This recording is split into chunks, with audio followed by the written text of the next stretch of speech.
안녕하십니까? 여러분은 하루를 어떻게 시작하시나요? TV를 시청하거나 때로는 휴대전화로 SNS를 검색하는 게 일상적인 모습일 텐데요. 디지털 기기와 가전제품을 시작으로 자동차까지 우리 삶이 더 편하고 윤택해지는 건 바로 과학기술의 발달 덕분이죠. 그래서 오늘은 54번째 과학의 날을 보내면서 우리나라 과학기술이 이룬 성과를 짚어보고 기술 혁신을 통해 도약하는 미래의 모습도 그려보는 시간 마련했고요. 한 주간의 뉴스도 정리해드리겠습니다. 잠시 후에 뵙겠습니다.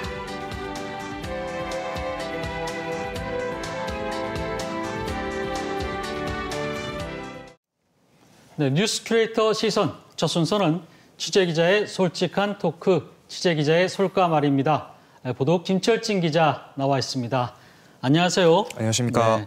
자, 이번 주는 어떤 소식부터 시작할까요?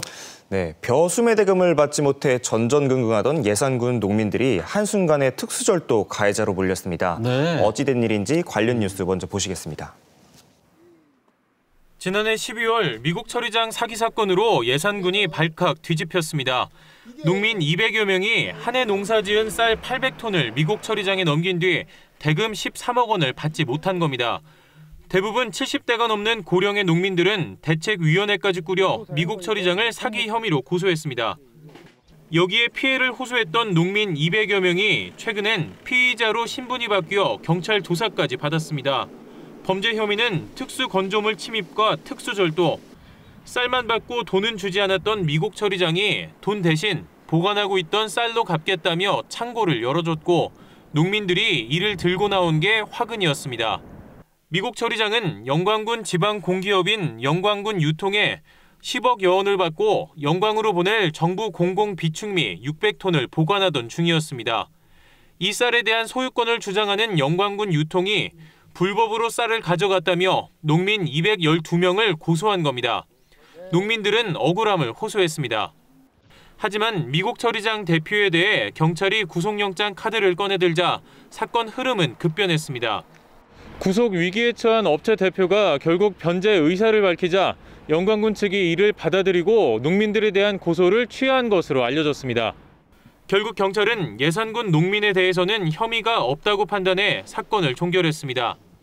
네, 하나씩 좀 살펴보겠습니다. 먼저 이 미국 처리장 업자가 농민들에게 쌀 대금을 먼저 지급했으면은 애당초부터 이런 일이 발생하지 않았을 거 아닙니까? 그죠? 예, 그렇습니다. 왜 이렇게 된 겁니까? 이게 문제의 시작이자 중심은 바로 이 미국 종합 네. 처리장에 있습니다. 줄여서 RPC라고 부르는 이곳은 이제 벼를 쌀로 만들어서 보관하고 또 유통하는 곳인데요. 즉 농민들로부터 수확한 벼를 이제 사들여가지고 이를 쌀로 만든 다음에 유통업체에 판매를 하는 형태인데 네. 그런데 이번에 이거 유통업체에 이제 쌀을 팔기로 하고 계약을 하고 그 받은 대금을 엉뚱한 데다가 재투자를 했다가 이것을 몽땅 잃어버린 겁니다. 이 사람이 엉뚱한데 재투자를 했다는 거예요? 예, 그렇습니다. 네. 그래서 이 돈은 원래 농민들에게 이제 지급돼야 되는 돈인데 이것을 잃어버리고 농민들에게 지급하지 못하자 이번에처럼 일이 꼬이고 이제 문제가 발생한 것이죠. 네. 그러니까 미국 처리장 업자가 예산 지역 200여 농민들에게 줄 돈을 이제 주지 않고 또 그 대신에 농민들에게 쌀을 가져가라 했는데 그 쌀이 영광군에 보낼 쌀이었다는 거잖아요. 예, 그래서 이제 문제가 불거진 건데 결국은 양쪽 다 이렇게 되면은 피해를 본 거 아닙니까? 예, 정리를 하면 농민들에게 원래는 돈을 또 영광군 유통에는 쌀을 줬어야 했었는 상황인데 네. 지금 둘 다 못한 것입니다. 이렇게 피해를 입은 양측이 지난 2월 문제의 미국 처리장에서 만났습니다. 네. 쌀을 가지러 온 영광유통 측 트럭과 그다음에 돈을 받으러 온 농민들이 이제 미국 처리장을 둘러싸고 이제 대립을 펼치기도 했었는데요. 네. 결국 뉴스에 나온 대로 그 대표가 농민들에게 쌀을 대신 가져러 가라고 이제 말을 하면서 이제 유통 측은 가만히 이제 농민들이 600톤을 가지고 가는 거를 이제 눈앞에서 볼 수밖에 없었던 상황이죠. 네. 그러니까 미국 처리 업자가 먼저 농민들에게 쌀을 가져가라고 얘기를 했군요. 예. 하여튼 뭐 문제가 된 게 이 쌀인데 이 쌀은 지금 어떻게 된 상태입니까? 이제 원래는 농민들이 이제 13억 원을 받고 이제 판 쌀이지 않습니까? 네. 이제 이 쌀을 받았으니까 농민들은 또 돈을 벌기 위해서 그것을 딴 곳에 팔았습니다. 급한 대로 팔긴 팔았는데 이게 수확한 시점과는 좀 시점이 조금 지나다 보니까 이게 네. 자연적으로 좀 감소한 양들이 있고요. 또 시세도 제값에 받지 못하고 팔다 보니까 전체 원래 받기로 한 금액이 61% 정도만 지금 회수를 한 상황이라고 해요. 결국 농민들은 40%가량의 그 손해를 입은 상태에서 올해 농사를 새로 맞이하게 된 것이죠. 그러니까 미국 처리업자가 농민들에게 돈은 못 주니까 쌀을 대신 가져가라고 했는데 그 쌀 역시 제값을 못 받아서 지금 40%가량 예. 손해를 본 상황이라는 거잖아요. 예, 그렇습니다. 그런 상황에서 이 농민들을 이 영광군에서는 쌀을 자기들한테 가져갈 쌀을 가져갔다고 그래서 이제 특수절도 혐의를 씌워서 이제 고소를 한 거 아닙니까? 예.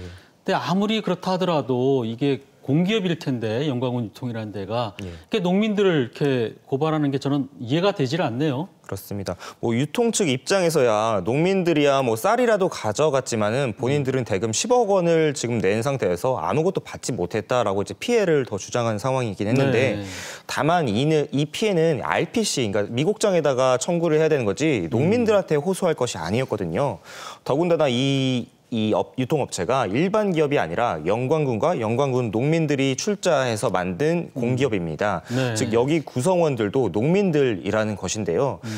결과적으로 무혐의 처리되긴 했지만은 절도, 횡령 등의 혐의로 같은 농민들을 이제 고소했었던 이번 영광군 유통 측의 행태가 조금 너무했다라는 그런 말도 나오고 있습니다. 네.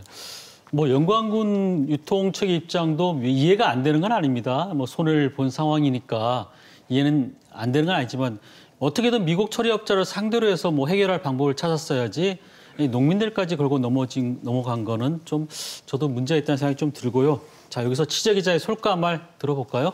예, 문제를 일으킨 가해자는 빠지고 피해자들끼리 서로 헐뜯으며 싸우게 돼버린 상황. 피해는 피해대로, 상처는 상처대로 받은 두 양측의 위로의 말씀을 전해드립니다. 네, 알겠습니다. 힘들게 농사를 짓고 결국 이렇게 절도 혐의까지 이제 피의 사실까지 이제 뒤집어 쓰게 된 농민들 참 얼마나 가슴이 아팠겠습니까? 자, 다음 뉴스 넘어갈까요? 예, 대전과 세종의 상수원인 대청호에 이제 산불 진화용 헬기가 추락했습니다. 이 사고로 결국 한 명이 숨졌는데요. 어찌된 일인지 관련 뉴스 먼저 보시겠습니다. 오늘 오후 2시 57분쯤 대청호 청주 문희대교 인근에서 산불 진화를 위해 출동한 헬기 한 대가 추락했습니다. 탑승자 2명은 대전의 민간 항공 운송 사업체 소속 직원들로 기장 이모 씨는 현장에서 구조됐지만 부기장 이모 씨는 심정지 상태로 발견돼 끝내 숨졌습니다. 경찰과 소방당국은 청주 지역 산불 진화를 위해 헬기가 담수 작업을 하다 추락한 것으로 보고 있습니다. 수자원공사는 기름이 상수원으로 흘러 들어가지 않도록 오일 펜스 등을 설치했으며 50톤 크레인 2대가 출동해 방제 작업을 벌이고 있습니다. 네, 통상 산불이라든지 이제 화재가 발생하면 헬기가 출동을 하죠. 그래서 화재 진압을 하게 되는데 어떻게 하다가 이렇게 사고가 난 겁니까? 예, 지금 추정되는 것은 이제 물주머니에 물을 채우던 중 사고가 난 것으로 보이는데요. 네. 요즘에는 이제 헬기 없이 산불 진화는 거의 없지 않습니까? 헬기가 필수품이 됐는데 그런데 이제 소방차처럼 이런 네. 소방전에서 이렇게 물을 공급받을 수가 없기 때문에 이처럼 저수지나 호수 등에서 물을 이제 끌어올리게 되는데 이 과정이 좀 어렵기도 하고 위험하기도 합니다. 이제 조종사가 저공 비행을 하면서 이제 호수에서 물을 끌어올려야 되는데 이게 수면과 헬기 높이가 일정한 간격을 유지해야 되는데 이것들이 이제 뭐 비행 고도를 급격히 낮추거나 혹은 그 거리가 너무 가까울 경우 이제 전복되는 경우가 있는 겁니다. 네. 또 이제 뭐 헬기 프로펠러로 인해서 이제 뭐 물 파동, 진동 같은 것들이 울려서 좀 위험한 상황에 빠지고 한다는데 이번에도 그런 것이 아닌가 추정됩니다. 네. 호수에 있는 물을 이제 퍼올려 가지고 산불을 진화를 해야 되니까 근데 그 과정에서 호수에 또 가까이 가야 되고 예. 상당히 좀 어렵다는 생각이 좀 드네요. 예. 그런데 저희가 이제 그 보기로는 이제 헬기의 기장과 부기장이 소방청 소속이 아니라 대전의 한 민간업체 소속이라고 하는데 이렇게 소방 공무원이 아닌 일반 민간업체들도 출동하기도 하나요? 이게 뭐 민간 소속이라고들 많이 보도가 나오다 보니까 네. 이게 뭐 사설 견인 차량 같은 것인가라고 하면서 이제 시청자분들께서도 궁금해하시는데요. 이게 지자체와 계약을 통해 이제 산불 진화용으로 이제 일을 하시는 그런 헬기고 또 인력들입니다. 이제 산불 진화에 있어서 이제 필수템이 되어버린 이런 헬기지만은 이것들을 이제 지자체가 이제 사가지고 유지하기에는 좀 비용이 크다 보니까 매년 산불 시즌이 되면은 이제 이것을 임차해가지고 사용을 하는데 이번에 사고가 난 헬기도 충북도가 이제 계약을 해서 네. 이제 고용된 인원과 헬기였습니다.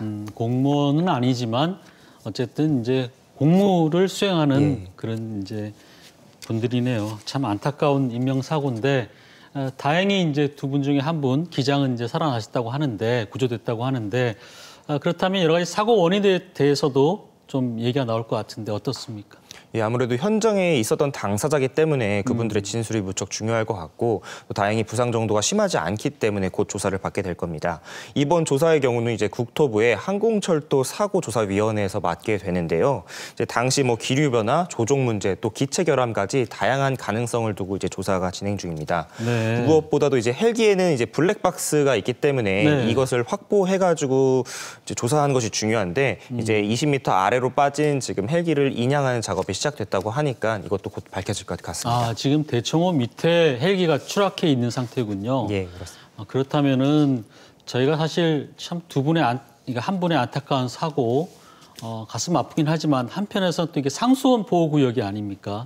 그러다 보니까 상수원 오염에 대한 사실 우려도 전혀 없지는 않다는 생각이 드는데 이 부분은 지금 어떻게 됩니까? 예, 사실 대청호가 또 대전과 세종 지역까지도 네. 이렇게 물을 공급하는 그런 상수원이다 보니까 2차 피해에 대한 우려가 굉장히 컸었죠.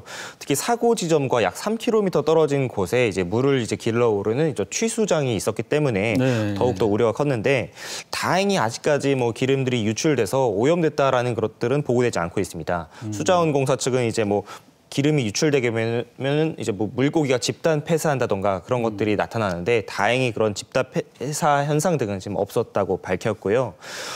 사고 이제 헬기 탱크 연료에는 이제 1,000리터까지 이제 기름이 들어가는 것인데 지금 안에는 한 200리터 가량의 기름이 있다고 지금 판단이 되고 있는데요. 네. 이제 이것을 헬기를 인양하는 과정에서 이것이 추가적으로 유출되지 않도록 추가 방제 작업도 펼쳤다고 하니까 이를 좀 더 지켜봐도 될 것 같습니다.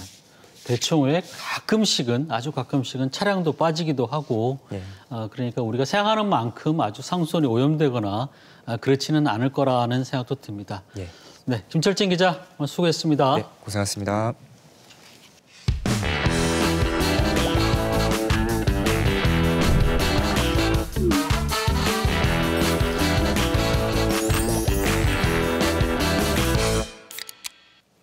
네, 레트로 뉴스와 음식 이야기를 전하는 뉴스보다 맛집입니다. 네, 요리하는 기자 이기진 기자 나오셨습니다. 네, 자, 제 뒤에 서 있는 글자가 한번 볼까요? 괴짜네요. 이 상당히 의미가 있는 것 같은데 어떤 의미입니까? 네, 저희 느티나무 괴짜입니다. 네. 예, 오늘 드리고 싶은 말씀이 소개할 곳이 이제 한반도 중앙부에 있는 충북 괴산이거든요. 네. 근데 그 괴산이란 지명을 가지고 타이틀이 붙은 그런 곳이 있습니다. 그 네. 괴산 수력발전소입니다. 아, 그래서 오늘 이야기는 괴산 수력발전소와 그다음에 네. 주변의 아름다운 호수, 음식 이야기입니다. 네, 괴산에 있는 수력발전소. 네. 저는 괴짜가 있길래 처음엔 대전 괴정동 얘기인가 그 생각했었는데 괴산 수력발전소군요. 자, 저기 뒤에 아주 오래된 흑백 사진 같은데 그 발전소를 짓고 있는 그런 풍경 같습니다. 네, 그렇습니다. 네. 오늘 괴산댐 건설 사진인데요. 제가 네. 오늘 이제 괴산댐에 대해서 말씀드린다고 했지 않습니까? 6.25 때 이제 한반도 우리나라에 있는 이제 산업시설 거의 파괴가 됐죠. 네. 당시 이승만 정부가 이제 전력을 이제 생산해야 되는데 전력 생산의 원동력 기본이 가장 수력발전소잖아요. 네. 1952년도부터 57년도까지 수력발전소를 짓고 자체적으로 이제 전력을 생산하겠다. 네. 그렇게 했던 것입니다. 그래서 저것이 바로 이제 괴산댐 초창기에 공사 사진입니다. 공사 사진. 네. 네. 당시에 우리나라 전력 사정이 워낙 안 좋았기 때문에 사실은 발전소를 짓는다는 것도 굉장히 큰 공사였다는 생각도 좀 드는데, 자, 저 사진은 이렇게 굉장히 많은 분들이 이렇게 모여 있는데 어디 완공이 된 이후의 사진인가요? 네네. 1957년도에 이제 4월에 네. 완공이 됐는데요. 네. 저기 완공된 되는 날 이제 그 주민들이 또 참가자들이 이제 그 댐 위에 올라가 있는 모습이에요. 네. 그 당시 이제 이승만 대통령이 완공식에 참석하기 위해서 헬기 타고 네. 내려올 정도로 국가적으로 상당히 이제 큰 의미가 있었죠. 근데 저 괴산댐이 이제 특히 이제 중요했던 것은 뭐냐면 당시에 우리 기술진에 의해서 처음으로 조사되고 설계가 되고 시공이 됐던 거예요. 그래서 상당히 의미가 있고요. 아, 우리 기술에 의해서 처음 만들어진 발전소군요. 네, 그렇습니다. 지금 저것이 보니까 준공식했다는 동아일보 기사인데 네. 당시에 이제 국내에 신문이 많지 않았거든요. 그래서 저것이 그리고 신문이 있다 하더라도 4개면 정도 제작한 데 그쳤는데 네. 제 일면에 실릴 정도로 상당히 이제 뭐 의미가 있는 그런 큰 뉴스였죠. 네. 일면에서 실릴 정도면 사실 한자로 제가 워낙 어려운 한자 같은데 좀 뭐라고 써 있는 겁니까? 저거요. 저게 이제 댐 그에 예. 부착되어 있는 겁니다. 예. 그 가만히 보면 전 가서 봤는데 실자하고 제자는 알겠는데 중간에가 칠성 언제란 거예요. 성자군요. 그 중국식 당시에 예. 이승만 대통령의 친필 희호입니다. 아. 거기 이제 괴산댐이 칠성면에 있었거든요. 예. 괴산고 성자. 칠성면에. 예. 그리고 저 언제란 말은 그게 이제 저게 그 방주건자라고 그래요. 방주건자고 또 제방 뚝제자. 네. 그래서 칠성면에 세워져 있는 방죽이다 이렇게 네. 얘기를 한 거고요. 예. 저의 무식함이 탄로나는 순간인데. 아니 그게 정말 어려운 글자입니다. 근데 그리고 이제 예. 갈겼었고요. 쉽게 말하면. 네. 지금 이제 괴산댐 현재의 모습 같습니다. 그죠? 네, 참 맞아요. 아름답네요. 주변 풍경하고 어울려서. 아 그래 예, 정말 그리고 가봤는데. 또 출렁다리 모습 같은데. 네. 지금 저게 다 현재 있는 모습이잖아요. 그죠? 네 그렇습니다. 네, 예. 저 이번에 처음 가봤는데 정말로 아름답고 이런 네. 곳이 다 있었나 할 정도였는데요. 저기 칠성면 저기 외산이라고 하는 끝에 네. 지금 호수 보면은 그 오른쪽에 있는 마을인데 네. 참 조그맣게 보이거든요. 네. 거기 한 마을이 있었어요. 그게 산막이 마을인데 산막이란 뜻이 어떤 뜻이냐면 네. 산이 첩첩하게 쌓여서 장막에 가려 있다 그런 뜻입니다. 산이 쉽게 말하면 산이 막아주는 산막이. 그렇죠. 네. 그런데 이제 저 마을 사람들이 저기 그 괴산댐이 생기면서 네. 물길에 의해서 이제 도심으로 나오는 길이 막혔던 거예요. 네. 그 칠성댐이 생기면서 그러니까 괴산댐인 거죠.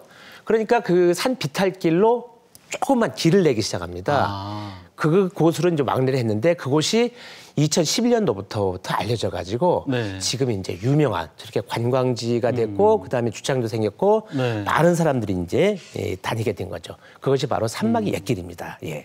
참 보기에도 사진도 참 아름답고 그런데 그런 추억과 또 역사도 있고. 네네네. 그렇습니다. 자, 우리 기술로 만든 최초의 댐 괴산댐과 매 힐링의 명소로 거듭난 산막 옛길 그리고 음식 이야기 지금 만나러 가보시겠습니다. 네.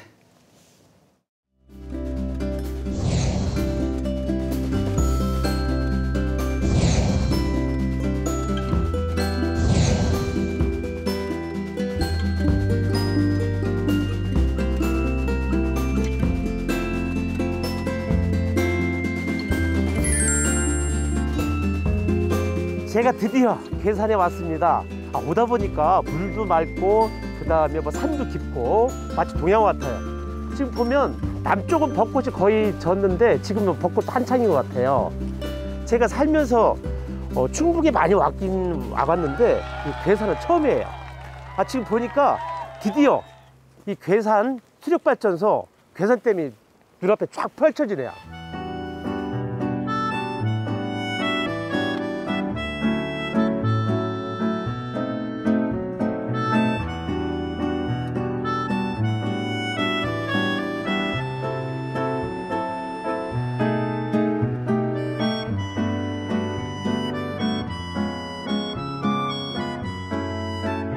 우리나라 그 수력 발전소는 대부분 북한에 많거든요. 산이 깊고 수량이 많아서. 그래서 이제 북한의 수력 발전소가 거의 밀집되어 있는데 남북한이 분단이 되면서 1948년도에 북한에서 남쪽으로 전력을 공급하지가 않아요.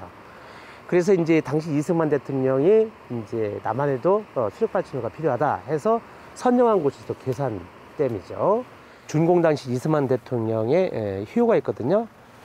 그러면서 이 댐이 생기면서 얼마나 이제 국민들은 우리도 이제 전기를 쓸 수 있겠구나 그런 느낌이 있었겠어요. 4월 28일 중부 괴산에서는 우리나라 기술진만으로 이루어진 괴산수력발전소의 역사적인 준공식이 성대히 거행되었습니다. 괴산댐이 생기면서 호수 안쪽 마을로 이어진 길이 물에 잠겨버려 마을 사람들은 호수 위 산허리에 가느다란 벼랑길을 냈습니다. 저게 바로 산막이 옛길입니다. 아, 여기가 산막이 옛길이구나. 시작이구나, 여기가.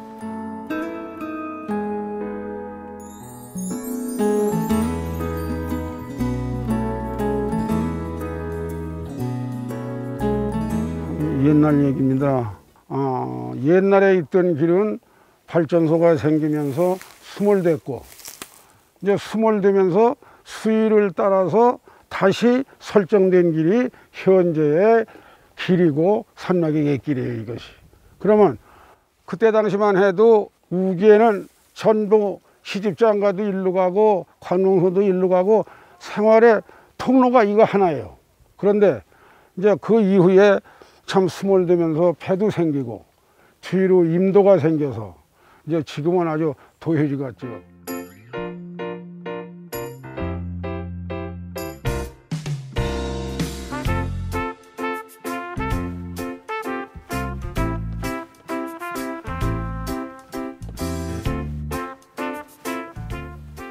야, 진짜 좋네. 괴산댐도 보이고 높은 봉우리도 보이고, 야, 유람선도 보이고. 이런 데서 그냥 일주일만 지내면 그냥 세상이 다 잊어버리고 진짜 여한이 없겠네.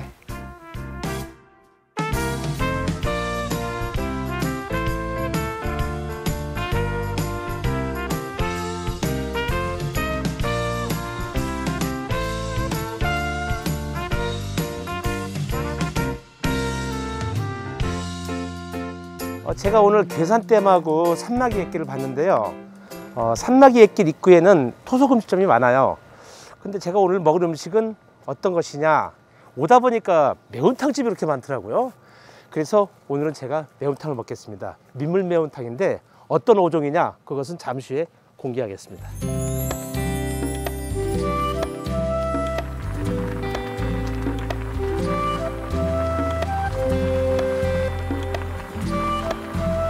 제가 오늘 먹을 민물고기 매운탕은 바로 빠가사리 매운탕, 동작의 매운탕입니다.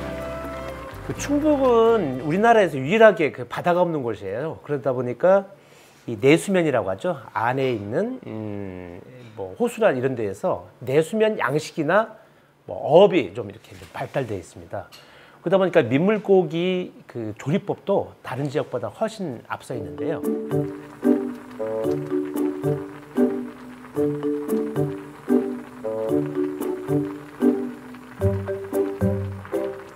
그럼 제가 먼저 국물부터 한번 먹어봐야죠. 국물.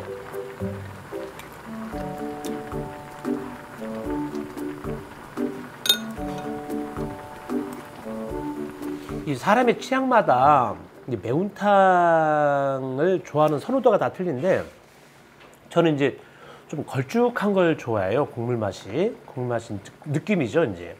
근데 지금 수제비를 떠서 넣어서 그 밀가루, 그러니까 밀죽 비슷하게, 그래서 좀 텁텁하고 걸쭉한 느낌. 이것이 탕의 진한 맛을 훨씬 더 이렇게 끌어올리는 그런 상태냐 말이까. 자, 이제 빨간살 먹게 되는 이제 수제비. 제가 수제비를 참 좋아하는데,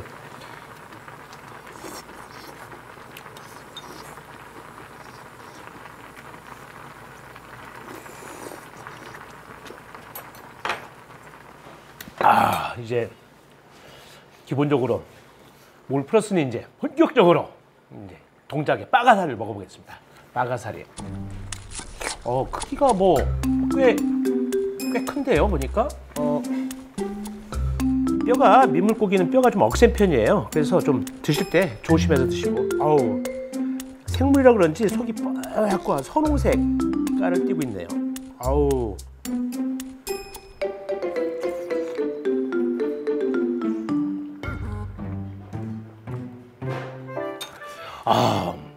민물고기 매운탕은 흔히 그 흙냄새, 특유한 흙냄새가 좀 나거든요. 그 비릿한 맛도 있고. 그런데 물론 이제 고추장 또 각종 양념으로 이 냄새를 잡은 것도 있지만, 그래도 잡기가 쉽지 않을 텐데. 저 사장님, 네. 비결 있으신 거야? 양념을 강하게 쓰신 거예요? 빠가가 자연산이에요. 아, 자연산? 네, 자연산에다가 제가 직접 담은 고추장 된장을 쓰고 있어요. 고춧가루까지 다. 양념이 강한 게 아니고 네. 자연산이고 네. 그 비결이군요. 신선한 게 비결이에요. 그래요, 맞아요. 네. 이 음식 맛에 좌우하는 95%는 바로 재료다. 제철 그리고 신선해야 된다. 그것이 바로 이제 음식 맛의 비결인데 이 집 같은 경우는 그 요건을 충족시킨 것 같아요.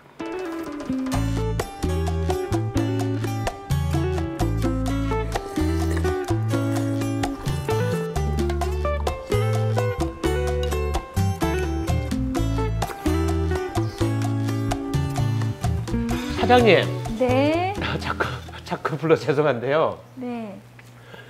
좀 아까 왜 그 택배 상자에 네네. 이렇게 뭐를 이렇게 뭐 배송하는 것 같던데 보니까 뭐 그 진공 포장한 것 같아요. 그게 뭐예요, 그게? 아, 저희 매운탕 드신 분들이 이렇게 자꾸 입소문을 내주셔가지고 택배 좀 보내달라고 해서 물고기 택배로 보내드리고 있어요. 그날 잡아서 손질해서 양념해서 보내드리면 그대로 순서대로 끓여 드시면 돼요.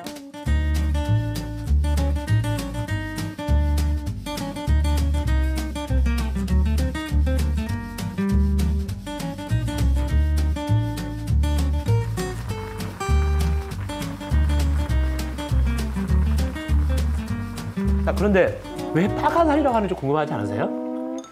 제가 한번 뭐 찾아봤는데 예전부터 알고 있었던 건데 빠가사리가요 이 잡으면 소리가 우는 소리가 빠각 그럽니다. 그래서 빠가사리인데 제가 한번 찾아본 게 있거든요. 한번 들어보세요. 자.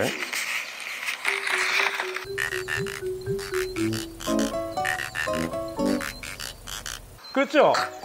그래서 이게 그래서 그때부터 빠가살이라고 불렀다고 해요. 네, 빠가살이라고.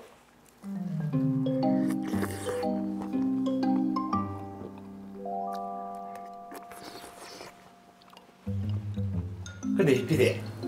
네. 여기까지 왔는데 인간적으로 말이에요. 이 매운탕이 소주 딱 반병만 하면 안 됐습니까?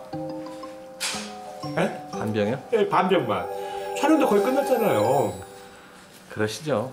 매운탕 소주가 빠지면 또 좀 그렇잖아, 그죠? 아유, 그러면 반병. 주문합니다. 네. 사장님, 소주 한 병만 주세요. 한 잔 드시고. 이제 이게 소주가 매운탕의 활용 정점 중에 하나죠.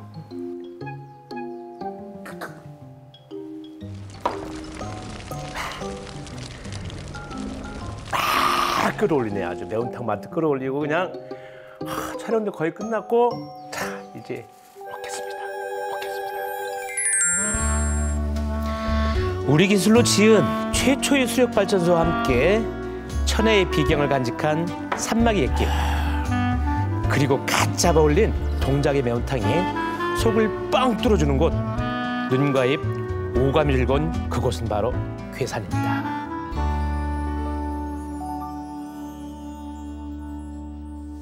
네, 추적 들어가겠습니다. 근데 정말 소주 반병 드신 거 맞습니까? 처음에 반병을 시킨 건 맞아요. 네. 근데 나올 때 제가 보니까 듣기로는 반병이 아닌 것 같아요. 2병 정도가 돼 있던데요. 네. 오늘 점심 때 아마 그 매운탕 드시는 분들 굉장히 많을 것 같습니다. 네, 그럴 거예요. 예. 네. 괴산댐 하면은 그저 뭐 오래된 댐으로 알았는데 이렇게 역사도 있고 또 산막이 옛길이라는 참 이 계절에는 정말 참 걷기 좋은 것 같아요. 예. 네, 그렇습니다. 그 댐의 주변 그리고 아름다운 풍광 뭐 이런 스토리도 좋지만 무엇보다도 저곳은 그 산막이 그러니까 옛길이 없었으면 아마 스토리가 안 됐을 거예요. 사람들이 많이 안 찾았을 거예요. 지금도 이제 우리 대전만 하더라도 길은 있는데 온갖 스토리가 있는 곳이 많거든요. 그렇죠. 그런 네. 곳이 아무런 스토리가 지금 제대로 입혀지지가 않았어요. 그래서 저걸 보면서 우리 대전도 다양한 스토리 입혀서 많은 사람을 불러야 되겠다. 네. 그런 생각이 들었습니다. 스토리가 있다는 게 참 현장을 가는 사람들도 남다른 또 의미로 다가올 것 같습니다. 오늘 괴산댐과 산막이 옛길 소식 잘 들었습니다. 다음 주에도 더 맛있는 소식 기대하겠습니다. 네, 네, 고맙습니다. 네, 계속해서 주간 포토 뉴스 전해드립니다. 이승희 아나운서 전해주시죠. 네, 사진을 통해 한 주간의 뉴스를 정리하고 누리꾼들의 다양한 반응을 알아보는 주간 포토 뉴스입니다. 오늘도 석 장의 사진 준비했는데요. 첫 번째 사진 볼까요? 도로 위에 숫자 50. 제한 속도 표시인데요. 안전속도 5030 정책이 지난 17일부터 시행되면서 도심 내 제한 속도가 일반 도로는 시속 50km, 이면도로와 어린이 보호구역은 30km가 됐습니다. 시행 초기인 만큼 전국 곳곳에서 홍보하고 있지만 속도를 줄이면 당연히 사고도 준다는 찬성론과 함께 교통체증만 유발한다는 비판론이 맞서고 있는데요. 전문가들은 안전속도 5030 정책의 방향성은 옳지만 획일적인 규제는 부정적인 영향을 미칠 수 있기 때문에 세부적으로는 개선할 필요가 있다고 제안했습니다. 자, 누리꾼들 반응도 찬반 논란이 뜨거운데요. 대전버스 안 그래도 배차 간격 긴데 더 늦어지면 어떡해요? 답답합니다. 하지만 안심도 됩니다. 조금만 더 참고 지켜보자고요. 하는 댓글들 살펴봤습니다. 내가 운전자일 때는 제한 속도가 답답하겠지만 반대로 내가 보행자일 때를 생각해서 안전운전에 동참하면 좋겠네요. 두 번째 사진 볼까요? 빨간 버스 한 대가 길 한가운데 덩그러니 멈춰 서 있습니다. 장애인의 날인 지난 20일 세종시 간선도로인 BRT 도로가 오후 내내 마비되는 상황이 6시간 넘게 이어지면서 교통 혼란이 발생했는데요. 전국에서 모인 전국장애인 차별철폐연대 회원 300여 명이 정부 세종청사 보건복지부 앞에서 시위를 하면서 BRT 도로를 점거했기 때문입니다. 시위대들은 1박 2일 동안 집회를 열면서 장애인 차별 철폐와 장애인 이동권 및 권리보장법 즉각 제정 등을 강력하게 주장했습니다. 자, 누리꾼들 반응 한번 살펴보죠. 시위는 자유지만 이렇게 불편 주는 건 자유가 아니죠. 근데 오죽했으면 길을 막았을까 싶네요. 장애인들의 메시지가 잘 전달됐으면 합니다. 하는 댓글도 살펴봤습니다. 장애인, 비장애인 모두 더불어 살아가는 사회를 위해서 조금씩 양보하고 배려하는 노력이 필요해 보입니다. 오늘의 마지막 사진입니다. 보기만 해도 기분 좋아지는 예쁜 꽃들. 튤립이 가득한 태안세계 튤립꽃 박람회가 꽃지 해수욕장에서 5월 10일까지 펼쳐지고 있는데요. 10주년을 맞아서 색깔과 모양 그리고 이름도 특이한 전 세계 100여 종의 새로운 튤립을 만나볼 수 있습니다. 태안군은 또 해안가에 있던 불법 노점상을 정비하고요. 다양한 시설들을 조성해서 더욱더 아름답게 바뀐 꽃지 해변을 올해 7월 공개할 계획입니다. 누리꾼들 반응에도 꽃향기가 가득한데요. 어김없이 돌아온 튤립 축제, 내년엔 모두 함께 즐겼으면 좋겠네요. 튤립 덕에 답답했던 마음이 밝게 피어나네요. 꽃이란 참 신기한 것 같아요. 하는 댓글까지 살펴봤습니다. 코로나로 지친 몸과 마음에 튤립 향기 가득 채워보시는 것도 좋겠네요. 물론 거리두기와 방역수칙 필수라는 점 잊지 마시고요. 지금까지 주간 포토뉴스였습니다.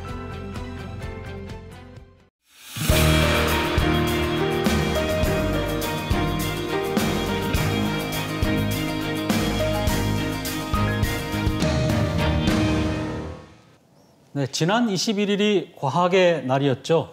디지털과 과학기술의 발달은 우리 삶의 질과 행복을 상승시키는 가장 중요한 인프라입니다. 그래서 오늘은 과학기술정보통신부 용홍택 차관을 모시고 우리나라 과학기술의 성과와 미래 청사진에 대해서 이야기 나눠보는 시간 마련했습니다. 안녕하세요, 차관님. 네, 안녕하십니까. 네.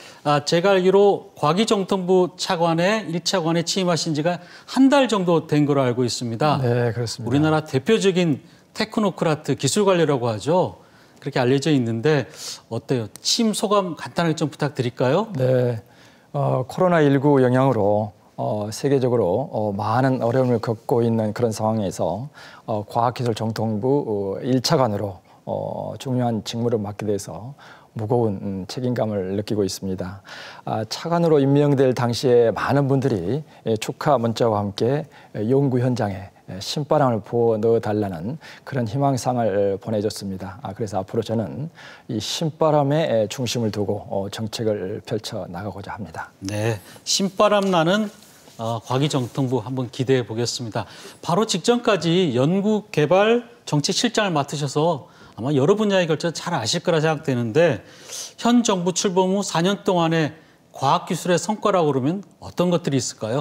예, 크게 세 가지를 중심으로 말씀을 드리겠습니다. 네. 첫째는 튼튼한 과학기술의 기초 확립입니다. 정부 연구별 예산이 2017년 19조 5천억에서 21년 27조 4천억으로 대폭 증액을 했습니다. 그다음에 연구개발 관련 규정들이 지금 한 280여 개가 되는데 이걸 하나로 묶어서 국가연구개발 혁신법을 제정을 했습니다. 이런 결과 IMD에서 평가하는 과학 인프라 국제 경쟁력이 2017년에 8위에서 작년에 3위로 작년에 도약을 3위로 했습니다. 이제 올라갔군요. 네, 그렇습니다. 네. 두 번째는 이제 예. 디지털 강국으로 도약인데요. 아시다시피 세계 최초 5G 상용화를 추진을 해서 5G 1등 국가로 도약을 했습니다. 또 DNA 즉 데이터 네트워크 인공지능으로 인해서 디지털 역량을 확산을 했습니다. 역시 마찬가지로 IMD 디지털 경쟁력 평가 결과 2017년에 19위에서 작년에 8위로 또 도약을 했습니다. 또 마지막으로 이제 K 방역을 뒷받침했는데요. 여기 근처에 위치하는 IBS 기초과학연구원에서 코로나19 유전자 지도를 완성해서 이 지도가 치료제와 백신 개발에 기여를 하고 있습니다. 또 마스크 앱을 개발해서 공적 마스크 구입에 대한 불편을 해소한 그런 성과가 있습니다. 네, 아마 국민들이 가장 궁금해하는 부분이 왜 한국에서는 백신을 만들지 못할까 이런 생각을 많이 하고 있어요. 그래서 지금 그 한국형 백신은 지금 어떤 상태인지 진행 상황이 좀 궁금하네요. 네. 지금 저희들 쪽에서 지금 개발하고 있는 백신이 세 가지 종류가 있습니다. 하나는 합성 황원 백신 있고, 네. 그다음에 두 번째는 DNA 백신, 그다음에 세 번째는 바이러스 전달체 백신, 이런 세 가지 백신이 개발 중에 있는데 이 백신에 지금 5개 기업에서 상용화를 추진을 하고 있습니다. 지금 현재 합성 항원 백신 같은 경우는 2개 제약사에서 임상 1, 2상을 추진을 하고 있고, 또 DNA 백신 같은 경우는 역시 2개 제약사에서 2상을 추진을 하고 있고, 바이러스 전달체 백신도 1개 제약사에서 지금 2상을 추진을 하고 있습니다. 앞으로 2상이 완료가 되면 3상으로 진입을 할 텐데, 이 3상은 금년 하반기에 3상으로 진입을 할 것으로 그렇게 기대를 하고 있습니다. 그러니까 향후에는 우리 국민들도 우리 기술로 개발된 코로나 백신을 맞을 수 있다. 예, 그렇게 기대를 하고 있습니다. 네, 알겠습니다. 이렇게 말씀을 듣고 보니까 과학기술은 뭐 경제라든지 사회, 우리 삶의 전반에 걸쳐서 참 많은 영향을 주고 있다 이런 생각이 드는데요. 그래도 그중에서도 과기정통부에서 지금 가장 중요하다고 생각하는 최대 현안은 어떤 것들이 있습니까? 예, 지금 현재 과기정통부의 4대 핵심 현안은 바로 탄소, 그다음에 뉴딜, 바이오, 우주 이렇게 4가지를 말씀드릴 수 있겠는데, 그중에서도 가장 큰 이슈는 바로 탄소 중립이다, 이렇게 말씀을 드릴 수가 있겠습니다. 탄소 중립? 예.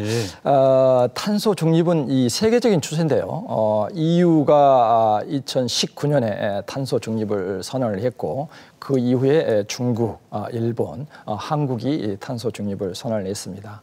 이 탄소 중립은 이산화탄소의 인위적인 배출량과 인위적인 흡수량이 균형을 이루어가지고 결국에는 탄소 배출이 제로가 되는 그런 상태를 탄소 중립이다, 이렇게 이야기를 하고 있습니다. 네. 그런데 이제 우리나라 같은 경우에는 아시다시피 제조업의 비중이 상당히 높습니다. 그렇다 보니까 상대적으로 또 탄소 배출량이 많을 수밖에 없는 거고요. 그래서 이런 우리나라 여건에서 탄소 중립을 실현할 수 있는 그 관건, 그거는 바로 기술 혁신이다, 이렇게 말씀을 드릴 수가 있겠습니다. 이 탄소 중립을 실현하기 위해서는 여러 가지 다양한 기술이 필요한데, 그중에서도 가장 중요한 핵심 10대 기술을 저희들이 이번 3월 달에 선정을 해서 발표를 한 바 있습니다.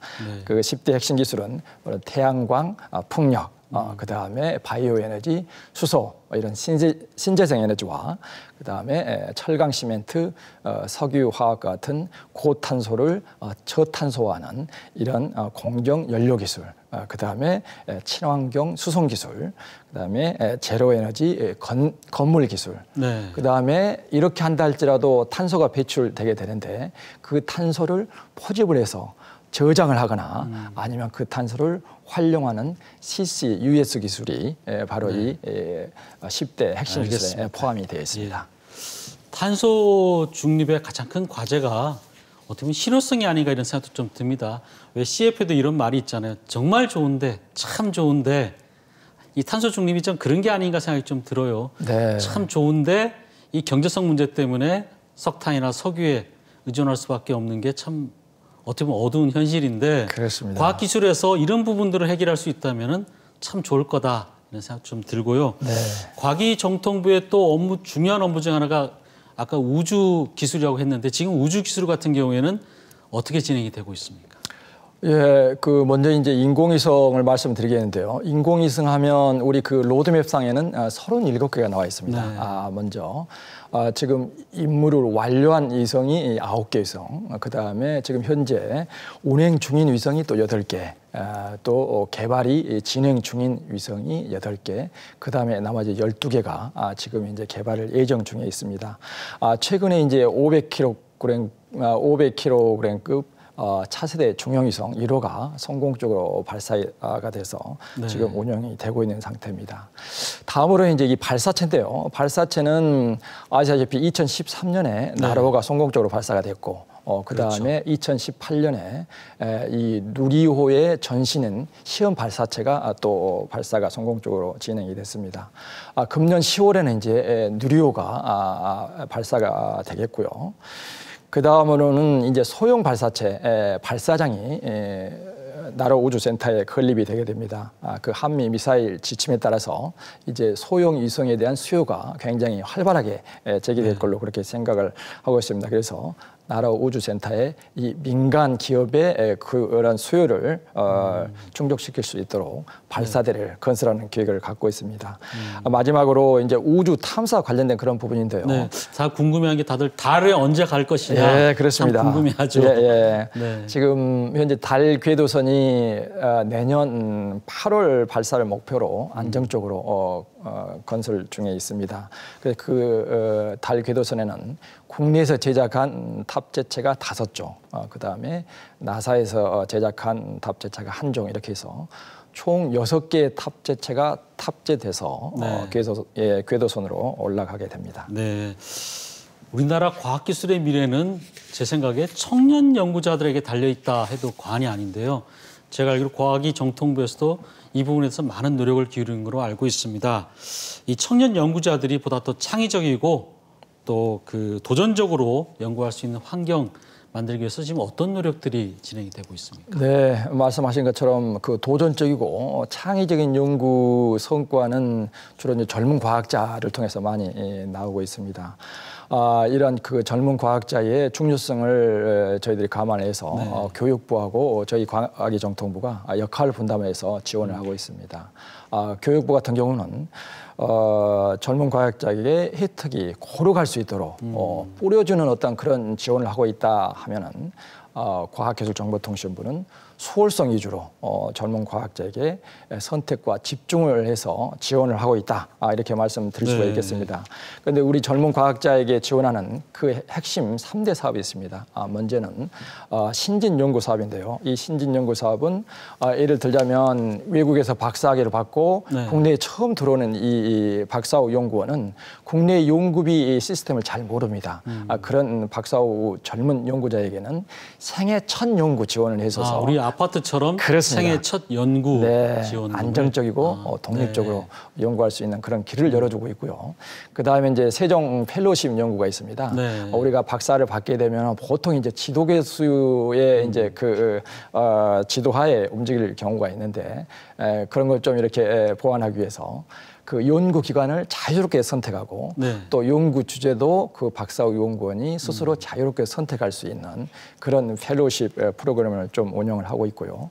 마지막으로 이제 키우리 사업인데 우리 박사를 받게 되면 대부분 이제 학교 아니면 연구소로 가는 경향이 많습니다. 그래서 우리 박사학 연구원들이 기업에도 가서 산업혁신형 R&D를 좀 주도할 수 있게끔 키우리 사업을 지원을 하고 있습니다. 이 사업과 키우리 산업이라는 거는 키우리 사업. 키우리 사업. 예, 이렇게 이게 한글입니까? 아니면 뭐 약자? 영어입니다. 영어 약자인데. KIURI. 키우리. 예, 그걸 이렇게. 근데 재밌게 만들었네요. 키우리라는 그런 의미도 있고. 그리고 이제 이런 연구개발 사업과 병행을 위해서 제도 개선도 추진하고 있는데 우리 학생 연구원들에게는 인건비를 좀 상향해서 지원할 수 있는 그런 제도를 마련을 했고요. 또 이제 그 연구실 안전관리와 그 보상 개선 대책을 좀 마련했습니다. 경북대에서 한 학생이 큰 그 화상을 입었는데 이 산재보험 처리가 안 돼가지고 굉장히 좀 어려운 그런 경우를 당한 적이 있습니다. 그래서 앞으로는 학생 연구원이 실험실에서 사고를 당했을 때 산재보험 적용을 받을 수 있게끔 이번에 법 개정이 됐습니다. 얼마 전에 카이스트 이광영 총장께서 이런 얘기를 하셨어요. 그 성공 예상이 80% 이상 되는 그런 연구는 지원하지 않겠다. 쉽게 말하면 새로 이제 시작되고 정말 성공 가능성이 없는 그런 연구를 지원해서 제대로 한번 키워보겠다. 오히려 이미 성공이 예상되는 연구는 지원하지 않겠다. 저는 참 그런 말에 대해서 의미를 깊게 받아들였는데 과기정통부도 좀 그런 형태로 좀 방향성이 전환이 됩니까? 어떻습니까? 예, 그렇습니다. 뭐 저희들도 이광영 총장님 어떤 그 경영 철학에 공감을 하고 있고요. 앞으로 아무튼 과기정통부는 도전적이고 창의적인 연구 이런 쪽에 집중해서 좀 지원을 하겠다 그런 말씀을 드리겠습니다. 도전적이고 창의적인 연구. 지금 대전은 사실 그 대덕특구를 중심으로 많은 출연 연구기관들이 있습니다. 그러다 보니까 대전 시민들도 과학기술에 대해서는 아마 전국 어느 시도민보다 관심도 깊고 나름대로 또 조예도 있는 시민들인데 어떻습니까? 차관께서 생각하시는 과학기술 출연연의 발전 방향이랄까요? 그런 부분들하고 또 대전의 또 과학도시로서의 발전 방향 어떤 부분들이 있을까요? 지금 대전에는 우리 과학기술 정부 출연 연구기관 25개 중에 16개가 지금 위치하고 있기 때문에 아마 출연연 정책에 대해서 대전 시민들의 관심이 높을 걸로 그렇게 생각을 합니다. 내년은 이제 키스트 기준으로 봤을 때 정부 출연 연구기관의 60주년이 되는 그러한 해입니다. 사실 뭐 그동안 우리 출연 연구기관이 산업 발전과 미래 원천 기술 개발의 핵심 주체로 역할을 수행해왔다. 이건 다 공감을 할 겁니다. 하지만 이제 시간이 지남에 따라서 대학 또 기업의 연구개발 경쟁력이 점차 높아지고 있습니다. 연구개발 투자 비중을 본다 할지라도 지금 현재 민간에서 80%, 정부에서 20%를 투자를 하고 있는 중입니다. 이러한 상황에서 무엇보다도 대학, 기업, 출연연이 역할 분담을 하고 서로 협업하는 그런 구조가 중요하다 이렇게 말씀드릴 수가 있겠습니다. 그래서 대학은 긴 호흡이 필요한 기초연구, 그다음에 기업은 단기 성과를 해낼 수 있는 응용 개발 연구. 그렇다고 하면 출연 연구기관은 기업이나 대학이 하기 어려운 그런 공공 연구나 원천 기술 이렇게 역할 분담을 하면 좋겠다 이런 생각이 드는데요. 무엇보다 가장 중요한 거는 모든 출연연마다 그 출연연의 존재 이유가 있습니다. 그래서 존재 이유가 있죠. 출연연마다. 그렇습니다. 그래서 있고. 이러한 존재 이유를 바탕으로 출연연 전체 구성원이 자율적으로 비전을 정립하고 또 그 비전에 따른 목표를 제시하고 그 비전과 목표를 이루어내는 그 부분이 가장 중요하겠다 이런 생각이 듭니다. 그렇게 할 때 정부에서는 출연연이 정한 어떤 그런 미션과 목표를 잘 달성할 수 있도록 우리가 출연연의 그 목소리를 귀담아 듣고 그다음에 걸림돌을 제거해 주는 것이 정부 역할이 아닌가 그런 생각이 듭니다. 어떻습니까? 그 대전시가 과학도시로 성장하기 위해서 조금 이 부분은 아쉽다 아니면 좀 개선점이 필요한 부분이 있다면 어떤 것들이 있을까요? 저는 이 대전은 지금 기술에 대한 씨앗은 굉장히 풍부하다고 생각을 합니다.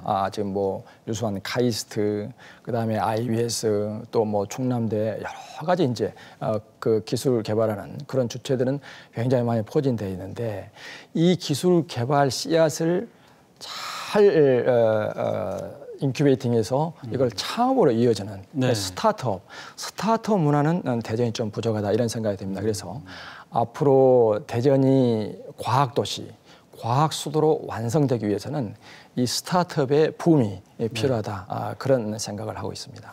그 점에서 과기정통부가 좀 적극적으로 대전시를 지원했으면 하는 바람도 제가 던져봅니다. 네, 지금 그렇지 않아도 지금 우리 과학기술정보통신부 그다음에 대전시와 공동으로 해서 대전 리노베이션 프로젝트를 진행하고 있습니다. 이 리노베이션 프로젝트에는 말씀하신 그런 그 스타트업에 대한 그런 부분들이 폭넓게 포함되어 있다 이렇게 말씀을 드리겠습니다. 이번 달이 이제 그 과학의 달이잖아요. 네. 54번째 맞는 과학의 달이라고 하는데 여러 가지 다채로운 행사들이 많이 진행되는 걸로 알고 있습니다. 어떤 행사들이 주로 이루어지나요? 예, 그 4월 21일이 이제 과학의 날입니다. 그래서 이 4월 20일을 포함한 4월을 과학의 달로 이렇게 해서 다채로운 행사가 진행이 되고 있습니다. 먼저 그 대표 프로그램으로는 2021 봄날의 과학 산책이라는 프로그램이 있습니다. 이 프로그램에서는 아까 말씀드린 4대 핵심 이슈, 탄소, 그다음에 뉴딜, 바이오, 그다음에 우주 이 4대 분야에 대해서 최신 과학 기술을 시연하고 또 과학자 강연, 그다음에 과학교실 체험, 그다음에 과학 이야기 토크쇼 이런 것뿐만 아니라 이런 것도 주로 온라인으로 이루어지는 건가요? 그렇습니다. 사이언스 올이라는 온라인을 통해서 이루어지고 있습니다. 그다음에 이제 국민 참여 캠페인으로 저희들이 이번에 이제 탄탄대로 캠페인을 네이버 해피빈하고 이제 공동으로 해서 지금 진행을 하고 있습니다. 이 탄탄대로는 탄소 중립, 탄소 제로, 그다음에 대한민국 과학기술로 이렇게 해서 탄탄. 제가 보면은 과기정통부 계신 분들이 참 이 아이디어 재치 있는 아이디어가 좀 뛰어나신 것 같습니다. 네. 그래서 이제 이런 캠페인을 추진하고 있는데 이 캠페인에는 기본적으로 지금과 같은 탄소 배출이 그대로 됐을 때 기온 상승에 따라서 앞으로 우리 지구 생태계가 어떻게 바뀔지 이걸 이제 그림 형태로 해가지고 굉장히 쉽게 좀 설명을 하고 있고요. 아까 또 말씀드린 그 10대 핵심 기술 이 부분에 대해서도 이미지 중심으로 퍼즐 맞추기 형태의 어떤 그런 걸 도입해가지고 재미있게 탄소 중립을 설명하고 있습니다. 그래서 참여자에 비례해가지고 기부금이 적립이 되는데 그 적립금에 대해서는 우리 사회 배려 계층의 초중등 학생에게 제공할 그런 계획을 갖고 있습니다. 알겠습니다. 마지막으로 그 과학기술인들을 포함해서 시청자들에게 이 얘기는 꼭 하고 싶다 하는 얘기 부탁드리겠습니다. 네. 1950년 이제 6.25 잿더미에서 한강의 기적을 거쳐서 지금 현재 우리나라가 세계 10위권의 강대국에 들어섰습니다. 그리고 이 코로나19로 인해서 이런 어려운 상황 속에서도 잘 대처해서 K-방역이 세계적인 그런 호평을 받고 있습니다. 이러한 모든 게 과학기술의 힘이다. 이렇게 말씀을 드릴 수가 있겠습니다. 과학자로서 자긍심을 가지고 실패를 두려워하지 말고 마음껏 새롭고 창의적인 연구에 도전하여 주시기를 부탁을 드립니다. 국민 여러분께서도 과학기술은 국가 경제와 국민 삶을 풍요롭게 하는 핵심임을 믿고 많은 응원과 관심을 부탁을 드리겠습니다. 네, 오늘 말씀 잘 들었고요. 나와주셔서 고맙습니다. 네, 감사합니다.